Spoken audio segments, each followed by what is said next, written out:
Bəzən sənə göndərdiyim mailləri görməyə bilərsən. Demək ki, tanıtımlar və ya spam bölümünə düşüb. Əgər kompüterdən daxil olmusansa və bu hissədə mail görünmürsə, bu zaman promotion bölümünə gəlirik, yəni tanıtımlar bölümünə. Gördüyünüz kimi burada 2 ədəd videom var, yəni daha doğrusu mail göndərilib sənə. Əgər bu hissədə ilk bölümdə reklamlar ola bilər, o zaman reklamların altında olacaq. Və mailə gəlirik, maili tutub gətiririk, primary bölümündə buraxırıq. Və gördüyünüz kimi artıq bu hissədə görsənir.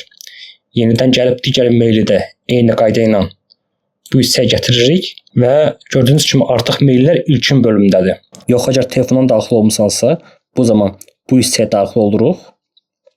Burada tanıtımlar bölümünü seçirik. Buradakı hər iki maili biraz altda ola bilər reklamlardan dolayı. Tutub saxlayaraq buradakı 3 nöqtəyə gəlirik. Bura köçürün bölümü var. Bu hissəyə klikləyirik və ilkin bölümündə buraxırıq. Və yenidən artıq ilkin bölümünə qayıtdıqda görürük ki, maillərin hər biri bu hissədədir.